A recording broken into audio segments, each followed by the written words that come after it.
ন্যায় ইনসাফের প্রতীক সেই দলের নেতারা যারা মানবতার কল্যাণে জীবন দেয়, দেশের জনগণের জন্য যাদের কথা আর কাজ পরিষ্কার, ক্ষমতা যাক তাদের হাতে ইনশাআল্লাহ। ধন্যবাদ।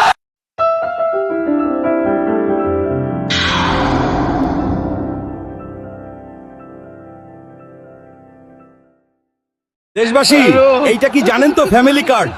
এইটা আপনার কাছে থাকলে আপনাদের কাজ করা লাগবে না, বসে বসে খাবেন বেন। আমরা কথা দিচ্ছি, শেয়াল আর মুরগি খাবে না। নেতা কি বলেন, মুরগি খাবো না মানে? আরে আগে ক্ষমতায় আসতে দে, সব মুরগি একসাথে খাবো। আমাদের হাত থেকে মুরগিদের বাঁচাতে লাইক দিয়ে শেয়ার করে দিন আর কমেন্টে জানান আপনি কি চান। খালা, খাম্বা মার্কায় ভোট দিয়ে আমাদেরকে মুরগির সেবা করার সুযোগ দিন। তোমার চাচা তো বাড়িতে নাই, নাইলে দিতে পারতাম। মুরগি দেখে মন মানতাছে না, ভোট কখন দিব? বাংলা বেশি লাফালাফি করবি না, বাঙালি এখন আর বোকা নাই। দেশবাসী, শেয়ালের উদ্দেশ্য মুরগি খাওয়া। মুরগি খাওয়া শেষ, খোদা হাফেজ।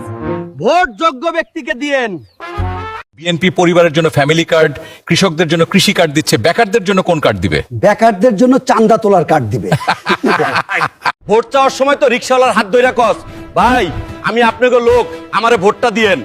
আর সেই রিক্সাওয়ালা যখন সরকারি হাসপাতালে যায় তখন দেখে ওষুধ নাই, ডাক্তার নাই। আর তোর তোর সামান্য সর্দি লাগলোই তো দেখি প্লেনে উইটা সিঙ্গাপুর। কে রে? নিজের বানানো হাসপাতালে চিকিৎসা করাইতে লঞ্চা লাগে। আমরা বানররা অসুস্থ হইলে নিজের জঙ্গলের লতা পাতা খাই, আর তোরা দেশের টাকায় নেতা হইয়া চিকিৎসা নিতে বিদেশে ভাগিস। তোরা দেশের সেবক না, তোরা বেঈমান। প্রিয় দেশবাসী, ভোট দিবেন চান্দার শীষে, খাম্বা দিব স্বপ্নে এসে, আরো দিব ফ্যামিলি কার্ড। থাকবে না টাকা, এটাই আমার ধান্দা। বিএনপির সালাউদ্দিন সাহেব বললেন চাকরি না পেলে বেকার ভাতা দিবেন। আমি বলি বেকার ভাতা দেওয়ার আগে আপনার নেতা কর্মীদের ভাতা দেন আগে, তাহলে অন্তত দেশে চাঁদাবাজি টেন্ডারবাজি হবে না। সাধারণ জনগণ সবাই জানে আপনার কর্মীদের চাঁদাবাজির ঘটনা। আর বেকার ভাতার চিন্তা না করে চাকরির সেক্টর বাড়ান, কারণ সঠিক সময়ে সবাই চাকরি পেলে বেকার ভাতার রাজনীতি করবেন এই দেশে আর পাসপোর্ট রাখবেন ওই দেশের। বিপদ দেখলে প্লেনে চড়ে বিদেশে পালাবেন আর সাধারণ মানুষ এখানে মরবে না। এটা হতে পারে না। রাজনীতি কোনো পার্ট টাইম বিজনেস নয়।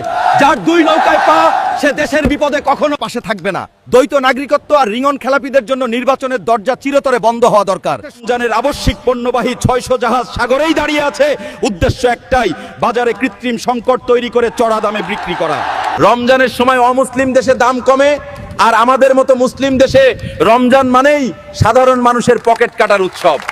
আয় বন্ধুগণ, সৎ মানুষ নির্বাচনে দাঁড়াতে ভয় পায় কেন জানেন?